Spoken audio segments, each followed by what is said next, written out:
Welcome back my friends. हम लोग आज सेंटर ऑफ मास के न्यूमेरिकल प्रॉब्लम करेंगे। दो ही फॉर्मूले इसमें मेन है।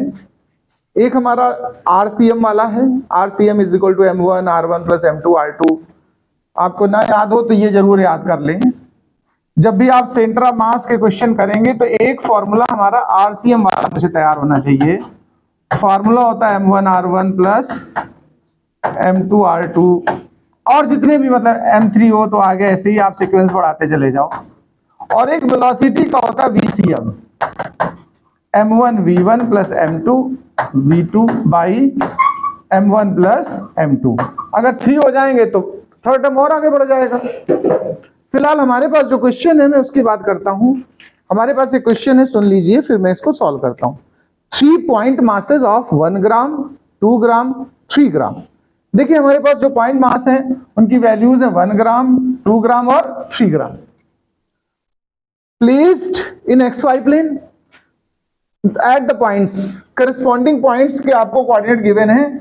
जैसे ये गिवन है आपका, पहला जो 1 ग्राम का है वो 1,2 पर रखा है। कोऑर्डिनेट्स तो पढ़े होंगे आपने, x एक्सिस y एक्सिस। तो पहला वाला किसके लिए होता है x और दूसरा क्या होता है y।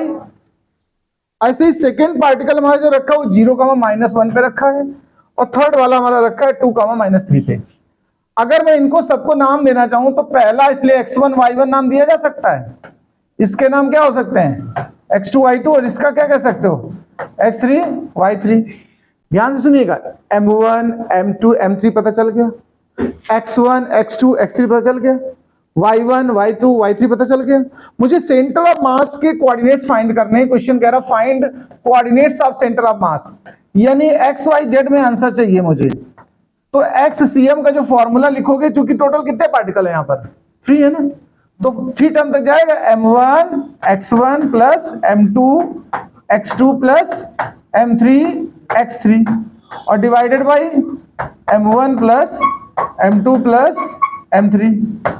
आइए वैल्यू रखते हैं। पहला मास हमारा कितना है, देखो 1 ग्राम। आप ग्राम को केजी में बदल भी लो और ना भी बदलो, दोनों से आंसर आ जाएगा। कैसे? क्योंकि रेशियो है ना मास का। देखो ना भी बदलोगे तो भी कैंसिल हो जाएंगे ग्राम ग्राम आपस में, या केजी केजी जो भी। तो हम बदल नहीं रहे, डायरेक्ट लिख रहे हैं।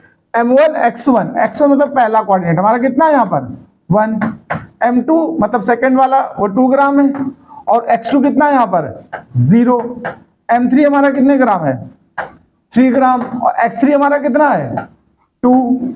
अपान में तीनों को ऐड कर दो, 1 प्लस 2 प्लस 3, तो 1 1 जा 1, 2 0 जा 0, और 3 2 जा 6, और नीचे कितना आएगा 5 1 6।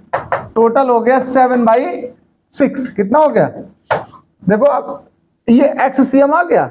सिमिलरली हम YCM फाइंड कर सकते हैं।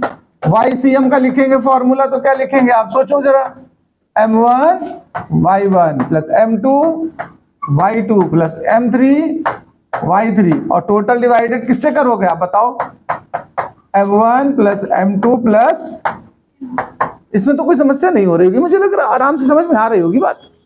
अब देखो पहला वाला मास m1 कितना है 1, और y1 कितना है, आप वैल्यू रखते जाओ। y1 कितना है 2, भाई m1 हमारा 1 है, y1 2 है, m2 2 है, और y2 -1 है, m3 3 है, और y3 -3 है।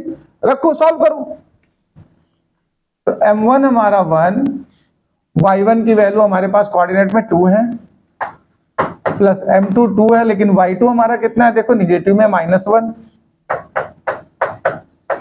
m3 3 है, और y3 हमारा -3 है। नीचे तो हमें सभी मास को आपस में ऐड कर देना है।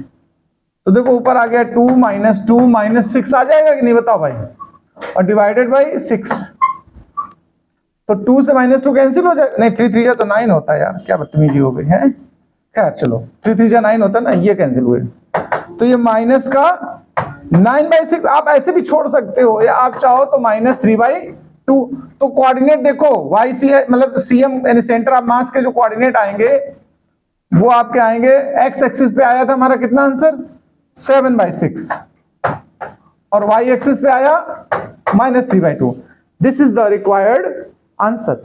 Note down and smile please.